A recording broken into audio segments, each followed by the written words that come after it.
వ్యాపారంలో కూడా ఎక్కువగా నష్టాలు చూస్తున్నామని అంటూ అవును. ఉంటారు. అవును. వ్యాపారం పెడుతున్నాం కానీ మాకు లాభాలు రావట్లేదు. వాస్తవం. జనాలు రావటం లేదు మా అవును. దగ్గరికి. ఏం చేయాలి అని చెప్పి అంటూ ఉంటారు కదా! అవును. అలాంటి వాళ్ళు ఇక్కడికి రావచ్చంటారా?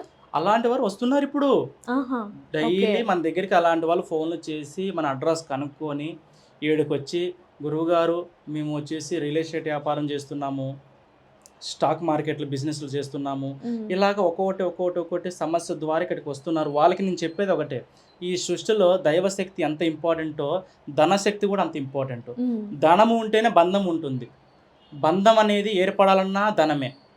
స్నేహితులు ఏర్పడాలన్నా ధనమే. అవును. ఇలాగ ధనం లేనివాడు ఈ సొసైటీలో దేనికి కూడా ఎంత మంచివాడైనా కూడా దేనికి పనికి రావట్లేదు. వాడి దగ్గర మంచి బుద్ధి ఉన్నా, మంచి గుణం ఉన్నా కూడా వాడిలో చూసేది ఏందయ్యా అంటే ధనము.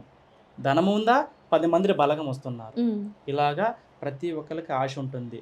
ఈ సొసైటీలో ఏదో ఒక బిజినెస్ పెట్టాలి, డబ్బు సంపాదించాలి, మంచిగా బతకాలనే ఆశ ద్వారా ఎంతోమంది ప్రయత్నాలు చేస్తున్నారు. కానీ ఆ ప్రయత్నాలు ఏమైపోతున్నాయంటే విఫలమైపోతున్నాయి. హ్మ్.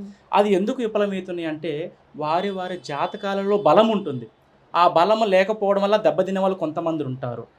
కొంతమంది ఎదిగే వాళ్ళని చూసి చెడగొట్టే వాళ్ళు కూడా కొంతమంది తయారయ్యారు. అవును. అవును. ఇలాగ బాణామతి, చేతబడి, చేతబడి. అవును. నరదృష్టి, హ్మ్. ఒక వ్యక్తిని చూసి ఆ వ్యక్తి బాగున్నాడని కొంతమందికి కూడా అతన్ని నష్టం చేయాలని కొన్ని ప్రయత్నాల ద్వారా బాగుపడేవాడిని కూడా పాతాళంలో తొక్కడం కూడా జరుగుతూనే ఉంది. హ్మ్. నా కళ్ళతో కూడా ఎన్నో చూశాను. నా చెవులతో ఎన్నో విన్నాను. హ్మ్.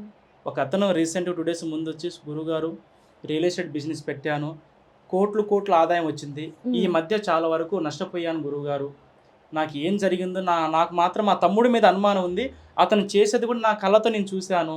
హ్మ్. నా పేరు మీద చేతబడి చేశాడు. నేను నష్టపోవాలని అయ్యో! స్వయంగా అతను అన్నే నాతో చెప్పడం జరిగింది. హ్మ్.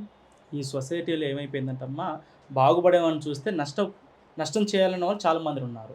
అలాగా ఏ సమస్య ఉన్నా సరే మనం దానికి పరిష్కారం కూడా చేస్తూ వస్తున్నాము. హ్మ్. వాటికి కొన్ని యంత్రాలు, వశీకరణ, ఆకర్షణ శక్తి, పూజలు. ఇలాగ ధనశక్తి, జప, హోమ మంత్రాల ద్వారా కూడా మనకి ఏ విద్య ద్వారా వాళ్ళకి నయం చేయాలో ఆ విద్య ద్వారా నయం చేస్తూ వస్తున్నాము.